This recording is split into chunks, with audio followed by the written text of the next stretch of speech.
Hello friends, today we're going to make a chicken pot pie, and this is a very simple recipe that I learned from my Aunt Bee. And what you'll need is some chicken, and so we're going to use 3 chicken breasts. They're not real little, but they're not real small, big either.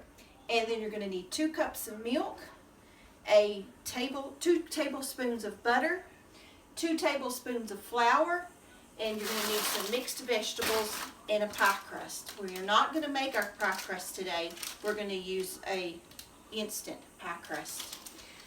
Okay, so the first thing we're going to do is we're going to go ahead and cube our chicken.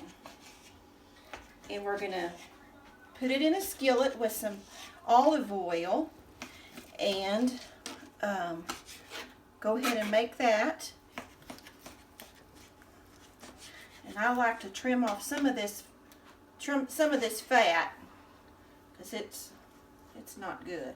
So I'm going to go ahead and cube this up, and I'll be back in just a jiffy. Okay, we got our last chicken done. So we put a little bit of olive oil in this skillet, and we're going to start browning it. Now, the seasonings that I use, you can zoom in on that. I'm going to wash my hands real quick. I'm real simple on my seasonings. I use Montreal steak seasoning. I know it says steak, but it's basically just salt, pepper, and garlic. So it's very simple. We're just going to put a little bit in here. You can season it the way you want. That's the way we're going to do it today. And we're going to let that brown.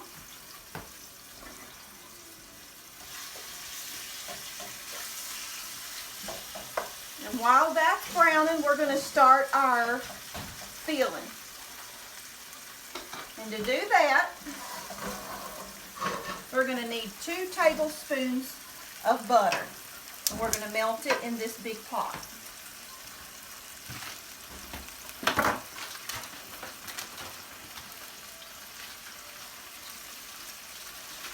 And I'll tell you a little trick. When you're going to make homemade gravy, if you'll use the same ratio of 2 tablespoons of butter to 2 tablespoons of flour to 2 cups of milk, it'll never fail. It won't be too runny and it won't be too thick. So we're going to let that,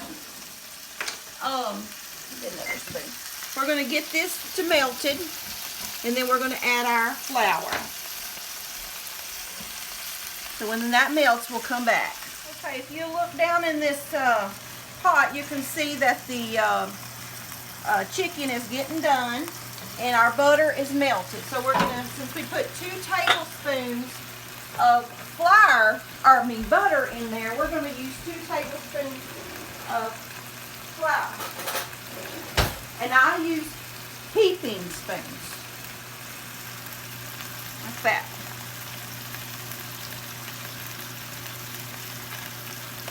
And then it's going to be just like a gravy. Can you see down in there?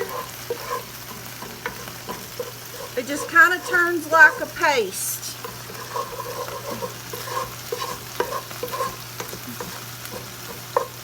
And you can tell if you need more flour, but that looks good. Okay, so we got our flour and our butter mixed in, and we're going to just let that brown just for a minute. Not very long. And we're going to add 2 cups of milk. And if you'll add it slowly, it won't lump.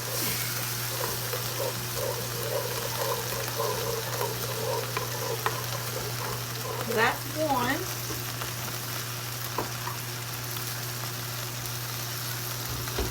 And this is 2. And then to season it, I usually just put a little bit of garlic powder, shake a little bit. I don't really put no more salt, but just a dash of pepper, because the chicken has salt and stuff on it. Okay, and then this will get back to a bowl, and it's going to be like thick like a gravy. So we're going to let that sit just for a minute. We'll stir our chicken.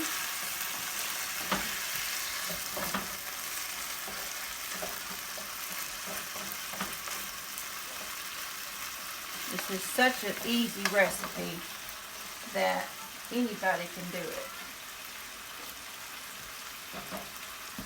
If you haven't checked out our Instagram or Facebook, you might want to run over there and check that out.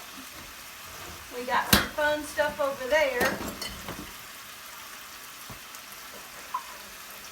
Now you don't want to walk off from this stuff too far because it will get thick really fast. It's already trying to get thick around the edges.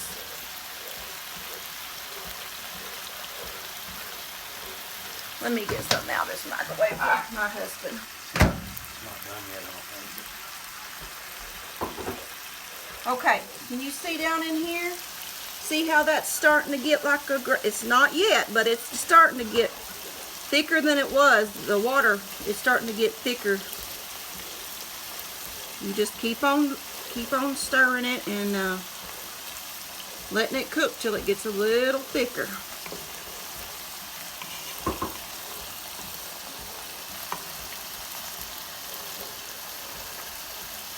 It's almost ready. I'd say probably about another 30 seconds and it's going to be thick enough.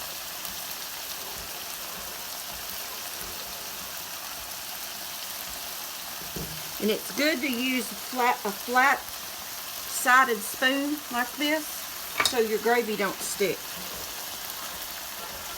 Okay, see now that is the consistency right there that you want of gravy.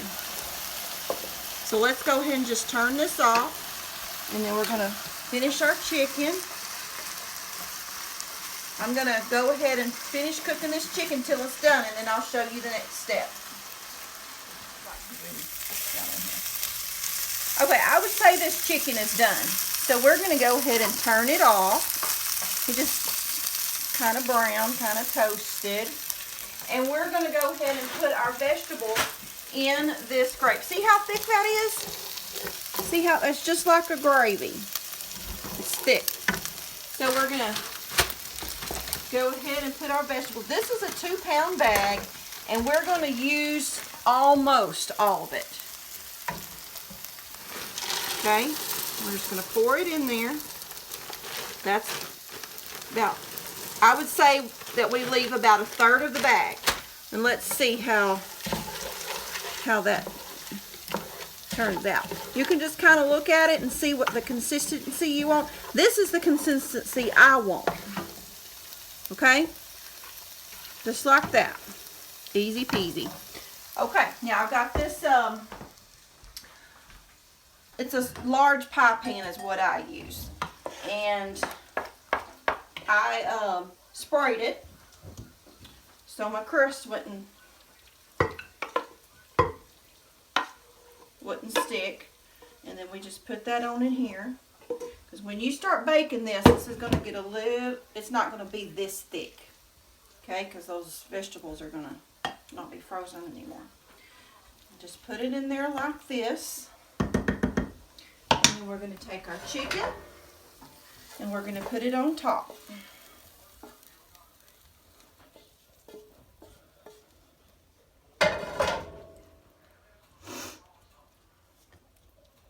I'm actually making this for, we're in revival at our church, and I'm making this for the evangelist and his wife for their dinner. And I'll serve it with a salad and a dessert and maybe some cornbread. Okay, so I patted that chicken down in there, and then now we're going to put our crust on top.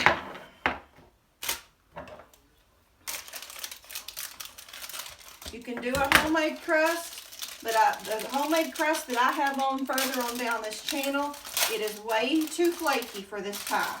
So I like to use this one, and it's Pillsbury. So we're just going to unroll it.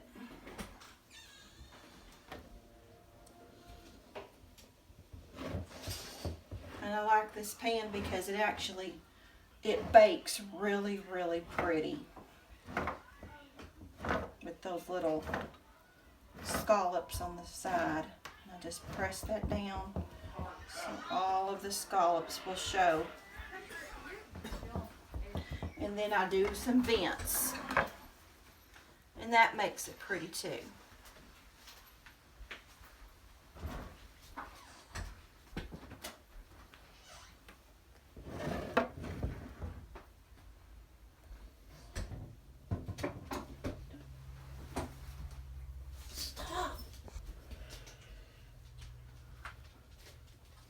See how I'm doing this?